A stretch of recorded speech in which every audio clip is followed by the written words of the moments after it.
Akram call చేసి బాలరాజ్ని meet అవ్వాలని చెప్పడంతో అభినవ్ కొంత నర్వస్ అయ్యి బాలరాజ్ గారిని కలవాల్సిన అవసరం ఉందంటారా అని కంగారుగా అడిగాడు. అభినవ్ గొంతులో టెన్షన్ అర్థం చేసుకున్న అక్రమ్ నవ్వుతూ, బాలరాజ్ గారు కాదు, జస్ట్ బాలరాజ్.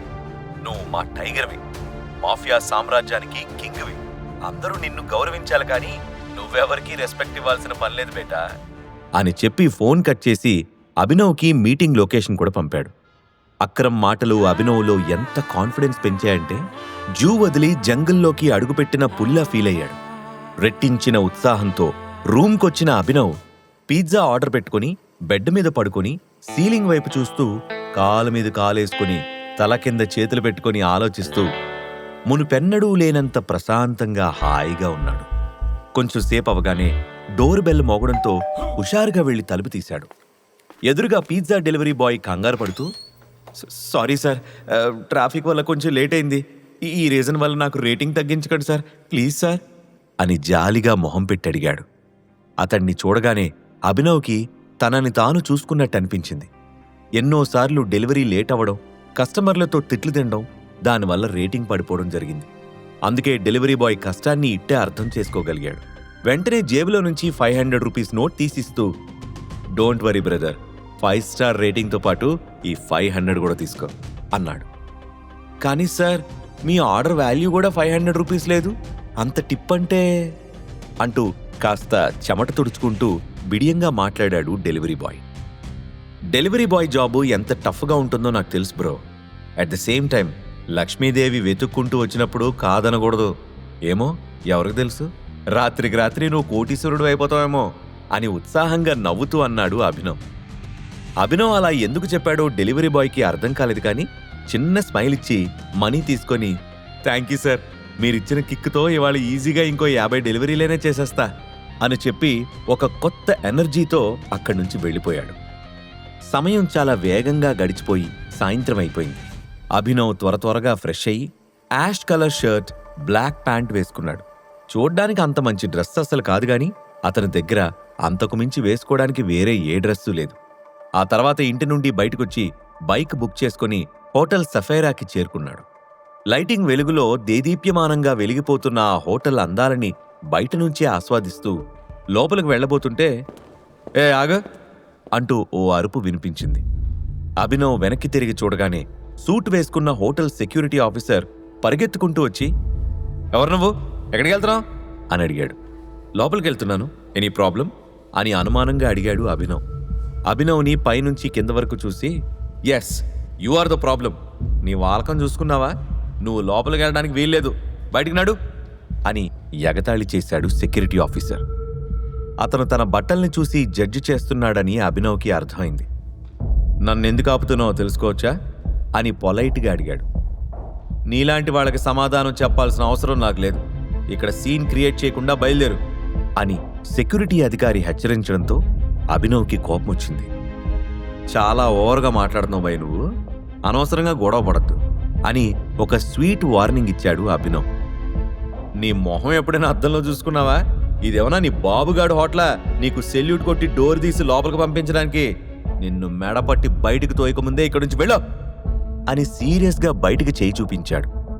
అతని మొండి ప్రవర్తన అభినవ్కి కోపం తెప్పించింది. కానీ అక్కడ తచ్చాడుతున్న జనం దృష్టి తన మీద పడకూడదు కాబట్టి సైలెంట్గా అక్రమ్కి ఫోన్ చేశాడు. ఫోన్ లిఫ్ట్ చేసిన అక్రమ్, చెప్పు బేటా, స్టార్ట్ అయ్యావా అని అడిగాడు.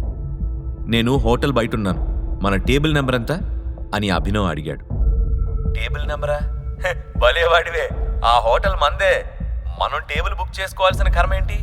వెళ్ళి హాయిగా నీకు నచ్చిన ప్లేస్లో కూర్చో, నేను వచ్చేస్తాను అని చెప్పాడు అక్రమ్.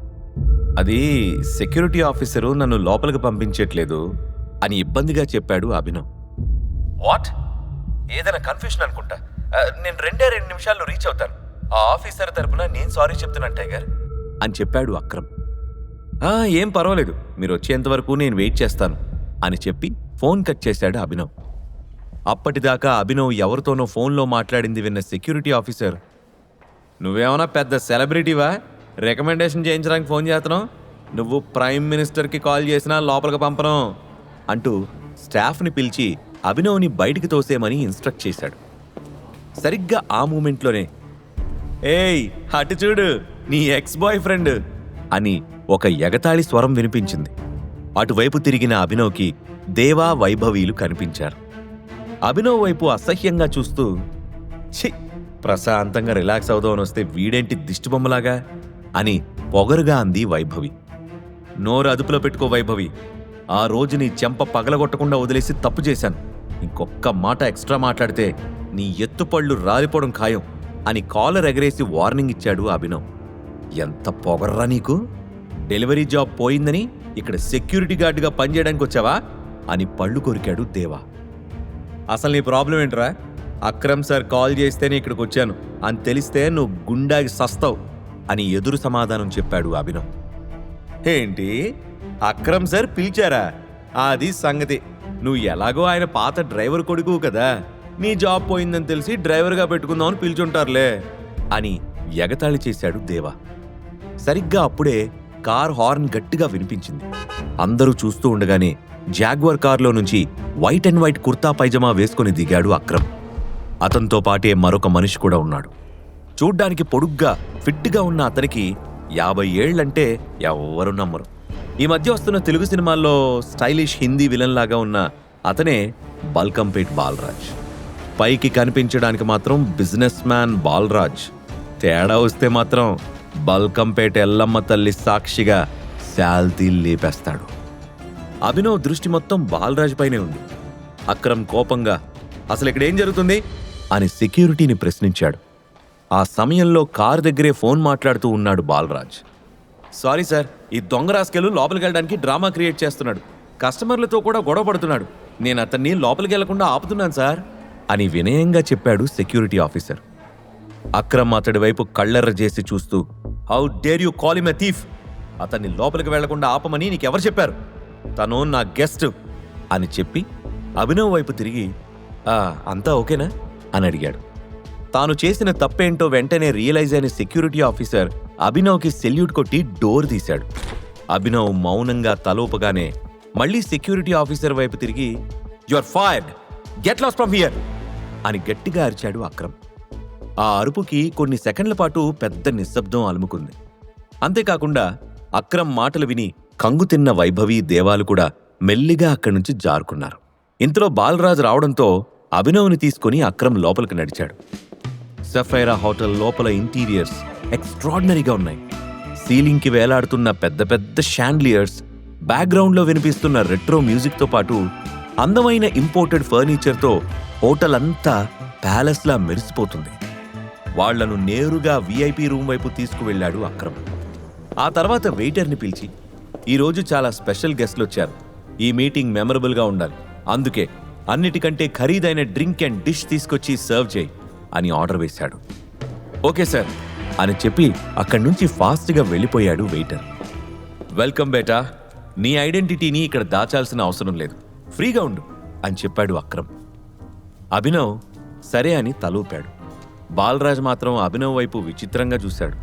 ఆ తర్వాత ముగ్గురూ కలిసి అక్కడి నుంచి అండర్ గ్రౌండ్లో ఉన్న ఇంకో స్పెషల్ ఏరియాకి చేరుకున్నారు. ఆ ప్లేస్ అంతా బ్లాక్ అండ్ వైట్ కలర్స్తో, ప్రాపర్టీస్తో, రెట్రో గ్యాంగ్స్టర్ సినిమాల్లో డెన్లాగా ఉంది. సీలింగ్కి చిన్న షాండ్లియర్ వేలాడుతూ ఉంది. గోడలకి గన్స్ తగిలించున్నాయి.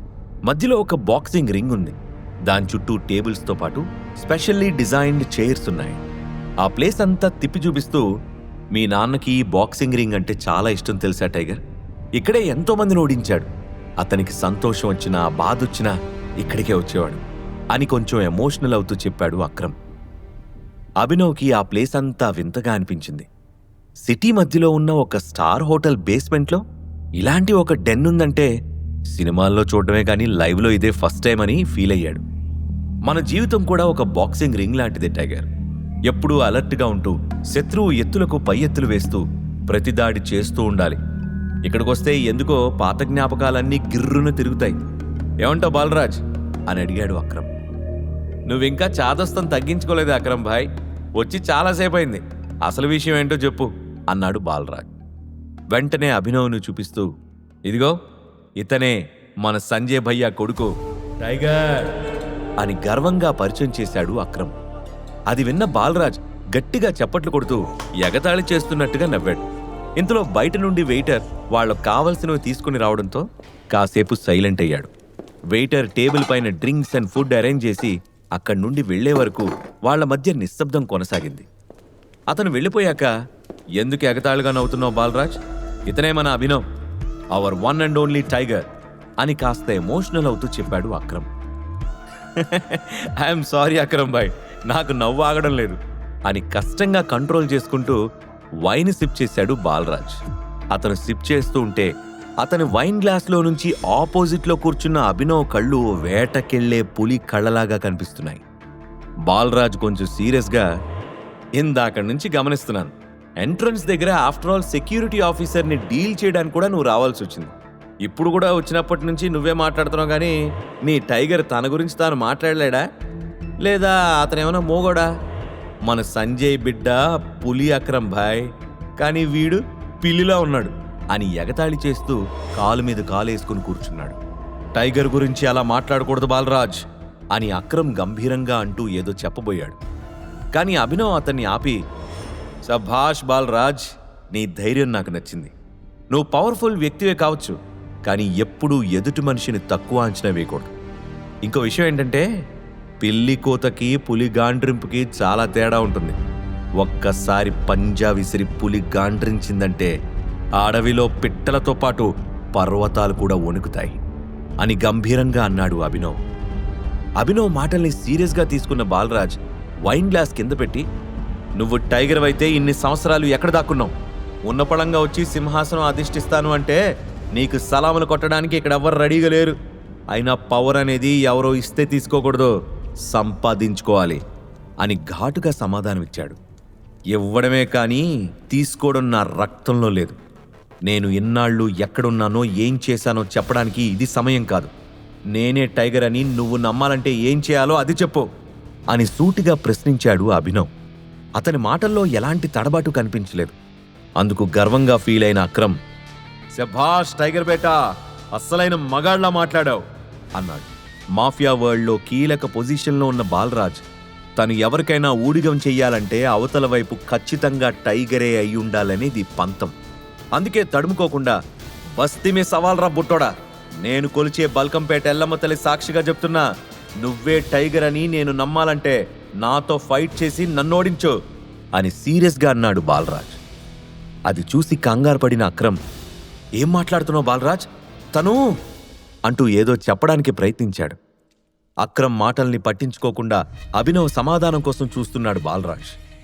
అక్రమ్ కంగారు పడుతూ అభినవ్ వైపు చూసి, నువ్వు ఒప్పుకోకు అన్నట్టు తల అడ్డంగా ఊపాడు.